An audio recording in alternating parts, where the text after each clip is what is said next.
Oh, you got the camera with you? I'm off to be British. La, la, la, la. Oh, I hope you're not filming me. Yes, we're making film.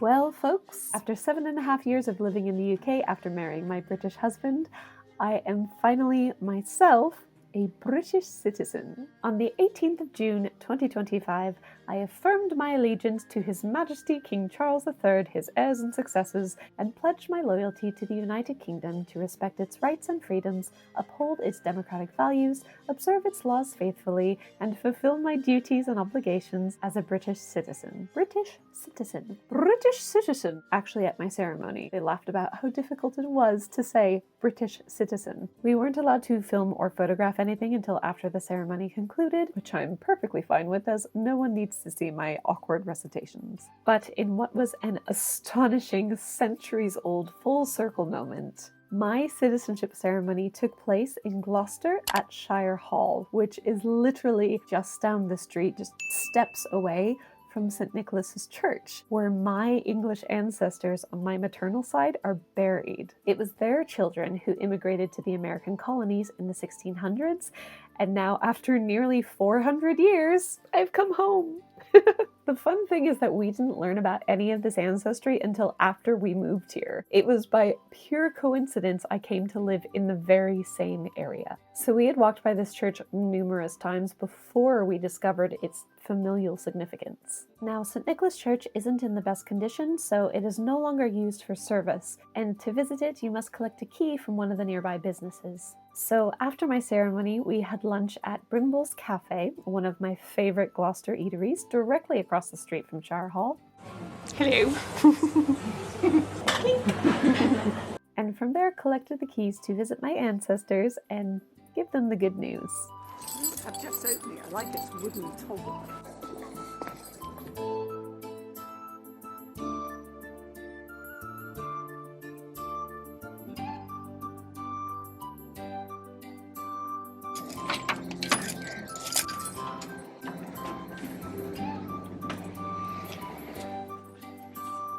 So see the ancestors.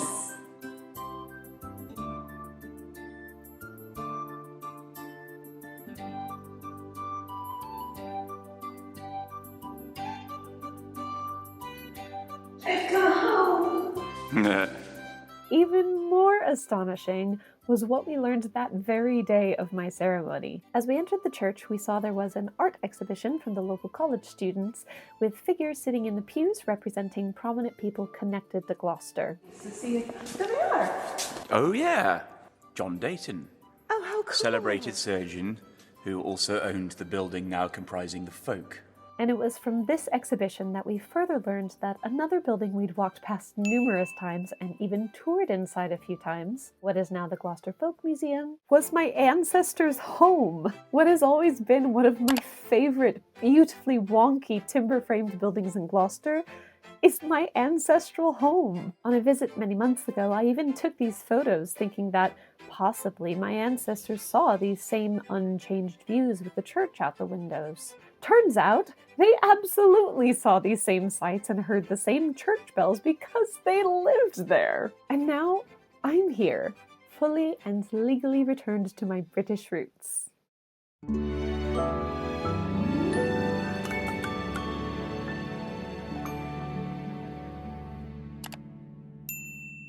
I actually am a dual citizen now, as the US and UK do have an agreement to allow that. At least for now. Now, I didn't have to go for British citizenship.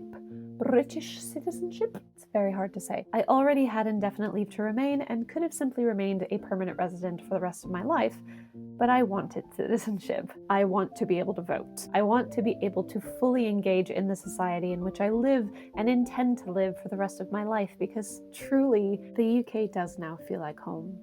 And yet, it also doesn't. Not entirely. Nor do the United States, though. In fact, every time I travel back to the States to visit family and friends, I have an increasingly overwhelming feeling of reverse culture shock.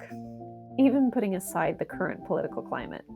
The thing no one tells you about moving to a new country, at least how it's been in my experience, is how you never quite belong anywhere fully again. As much as I might feel like this country suits me, as many roots as I put down and connections I build, as much as I may feel that I could never go back, I will never share certain foundational ties with my British friends and family. I will never have the shared trauma from an antiquated school system who still berates children for having the slightest detail of their uniform out of alignment. I didn't grow up with the same Christmas traditions or the same advertising jingles from the turn of the millennium, or the same childhood memories running through ancient ruins and British countrysides and being stung by stinging nettles. Sure, I can appreciate those things now. My legs have now been stung a couple of times by nettles along our walks. A rite of passage, I suppose. And I can even enjoy introducing my own childhood memories and traditions into the mix. And in fact, that is part of the joy of living somewhere new. It's like getting a chance at a second childhood, letting my curiosity run wild with new experiences, new hobbies and pastimes I never would have considered in my old life. New outlooks on the world and how to live this one and only life we know for sure we have. I love who living here has made me, and I wouldn't change a thing about the path that has brought me here. And yet, listen to me.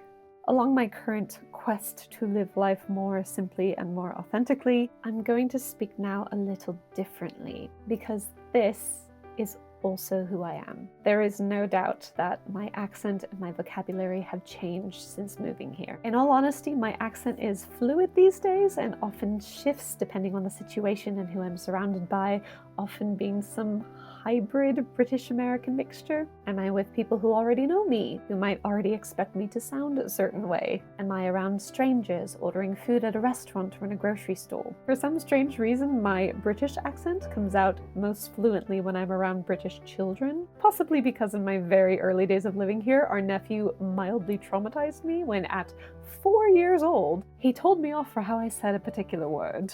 It's not 42, it's 42. Who knows? By the way, he's now a teenager and loves hearing that story. My husband is very used to my accent being fluid these days and never remarks upon it unless I come out with something particularly British or particularly American. In any case, my American accent has apparently softened, according to him. I have, however, been slightly afraid to speak with anything other than my American accent on this channel, partly probably because I feel those who watch my videos are in the category of already knowing me and expecting me to sound some way. I know for sure my parents watch every video and they very rarely heard me sound any different. But also, I suppose I have a fear of being judged, being mocked for putting something on, which I admit I'm doing right now, but only to try to convince myself that it's okay in the future should my accent be in a shifted state, to go with it rather than forcing myself back into the box of who I once always was. A friend of ours moved to the south of France a few years ago, changing his entire career path and quickly becoming fluent in a language he'd barely ever studied before. We met up with him on a quick visit home, and I asked him if he felt the same as I did about not truly belonging in either place anymore. And his eyes lit up as if to say, finally, someone who understands. Of course, with him, the language barrier is even more bizarre, as now he would say that he thinks in French and has to translate it back to his native language in his head, often using or ordering words slightly strangely in the process.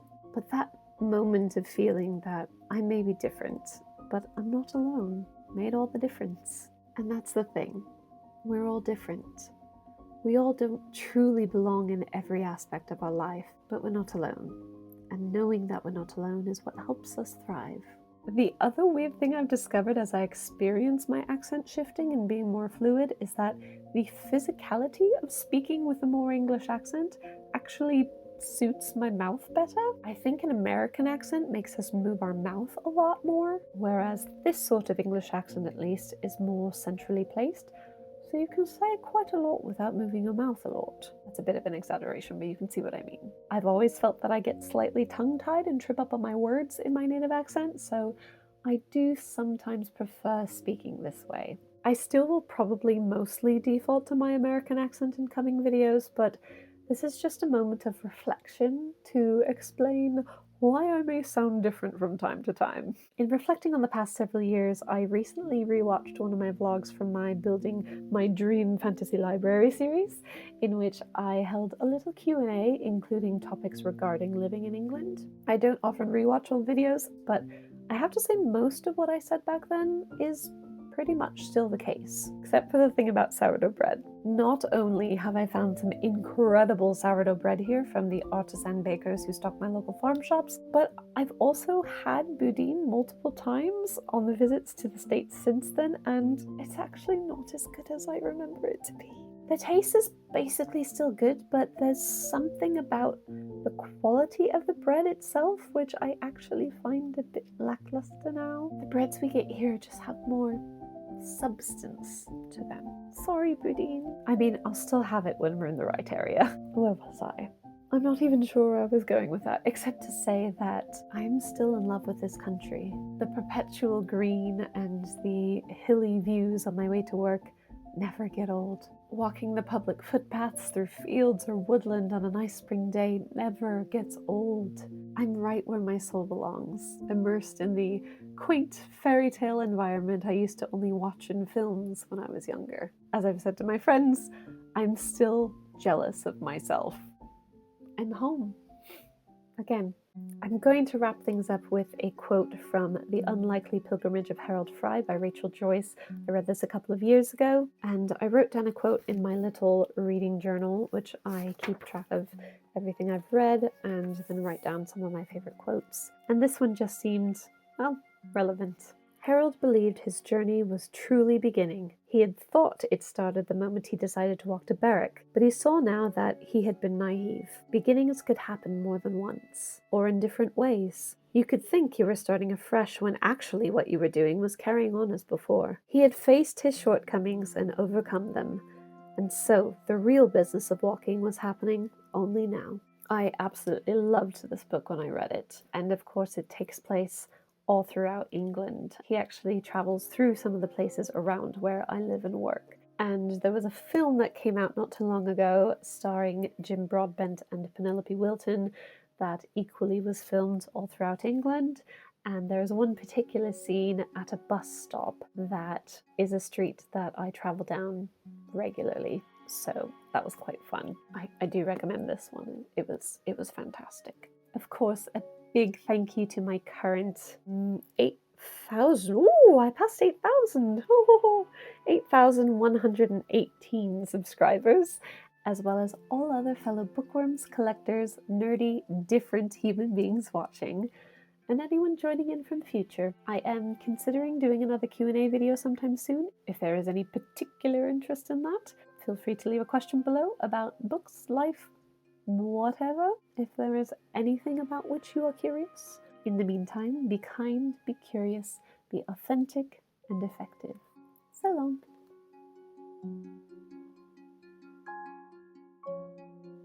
I'm about to sneeze. Oh my god. With figures... Oh, I lost my place. I don't know if you can hear the pigeon, but it's very loud pigeon. Probably saw these same... Probably. I need a tissue. I hope you can't see that. No, you can't see that. Oh boy. Oh dear. Sorry. An increasingly overwhelming sense of reverse culture shock. In fact, every time I'm reducing my own childhood memories and I've always felt that I get slightly tongue-tied and trip up on my For instance, artisan bakers, tell that to the xenophobe who showed up to my ceremony saying that we should all just be deported. That happened. Most bizarre thing I've ever experienced. Cool. I think that's it.